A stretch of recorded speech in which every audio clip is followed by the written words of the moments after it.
So there are a lot of hingeless mods out there for the SP nowadays. From the Slate to Boxy Pixels Unhinged to, I guess, the Analog Pocket. But there's another one out there that stands out from all the rest. The slab is fully 3D printed and uses Game Boy Pocket buttons. But it begs the question, should you 3D print a Game Boy? You wouldn't download a car.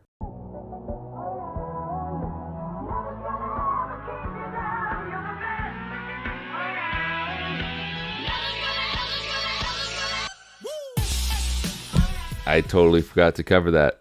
Oh wait, it's my P.O. box, and if you want to send me something, you can send it right here. I'll also have it in the description if you want to copy and paste it. But all this stuff was sent to me from Erwin. Erwin is a huge supporter of the channel, and if you ever in the live streams, you'll see his fire emojis lighting the place up. I'm extremely grateful for Erwin, and thank you so much for sending this out. I've been wanting to check this out for a while, because as cool as the hingeless mods are, these don't use the original tactile switches that I hate. I don't know if I've ever said that before, but let's finally open this up and let's get to it.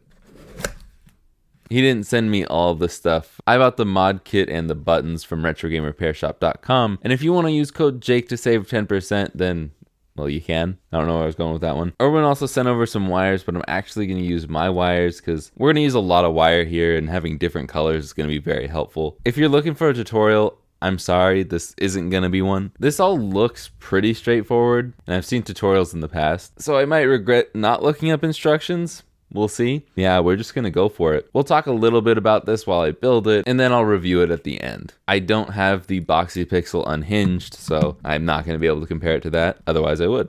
Hit me up, Boxy Pixel. I'm not seeing any included screws, so I'm assuming I'm gonna have to reuse some here. Since there's no hinges, just getting this board out is all we need to do. Since I don't really know each of the test pads and I don't really want to look it up because I'm using my phone, I'm just going to find the positive parts to each button and solder a wire to that. The odd number ones are the positive lines and the even number ones are the negative lines. So let's get to soldering, I guess. Just kidding. I got to strip some wires first. Let's cut through that though. I only did one end because I don't know how long I need to make these. Now let's solder. Got all the wires done. Ish. We still have plenty of wire work to do, but if you haven't noticed, this isn't exactly the Xipher branding all over this. This is from Humble Bazooka. I got this a while ago and I've just been holding on to it, waiting for the right time to do it. And back when I got this, I asked Xipher if it was okay. I didn't know if they were just ripping him off or what. He said, no, that's fine. It's all good. And I just wanted to make sure because I didn't really want to support something and promote something that was ripping him off. Then other things happened. He made a video on it, and honestly, I'm not really up to date on all of the drama.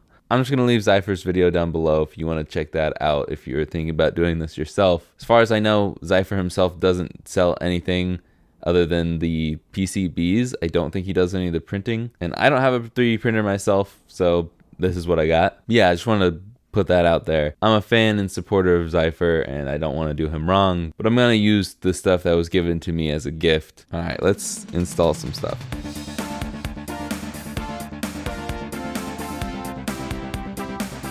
This connector is way too big. I should have it pushed all the way to one side, and hopefully that works. I have no idea. So this only works with funny playing ones. I don't think I have any of those. So I made a few modifications. The brightness button probably won't work anymore. We'll see.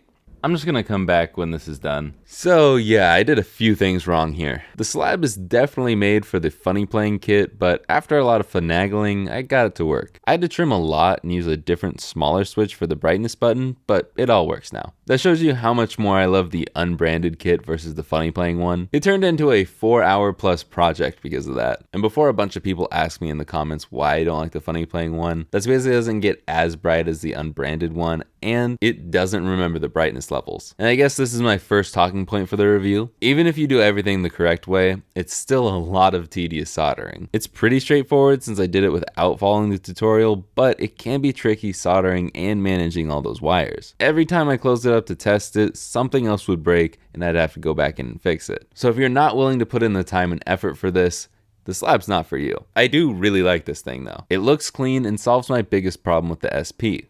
The buttons. If you know me, you know I don't like SPs. I have plenty of videos where I go over my hatred for the SP in more detail, but mods like the Slate got rid of those god-awful hinges, which is great. However, the Slate still uses the original tactile switches, which I will say is not the end of the world. I just prefer membrane style buttons, and the Slab has that, with a few problems. Usually there are two little posts that will help lock in membranes so they're always lined up over the gold contacts. This version of the Slab only has one post in one screw hole for the D-pad. I figured it would be okay using that screw hole as the secondary post, and it does work, it just wouldn't line up properly. It took me a good 10 tries to make it good enough, but pressing left on the D-pad still takes a lot of force. Another problem isn't exactly with the Slab, but I just have bad luck with the aftermarket Game Boy Pocket membranes. For some reason, they just don't make as good a contact, and it's almost always the D-pad. I recommend using an original membrane or one of the ones with the little waffle cuts like this one. Those are the best options in my opinion. Speaking of buttons, let's talk triggers. They look sick. And I love that they're higher up, but the angle can make it tough to use. With a combination of the angle and the 3D prints, it can make it tough to press down on them. There's a lot of friction going on there, and that's not good when you're trying to beat bosses in Metroid. This boss is so hard.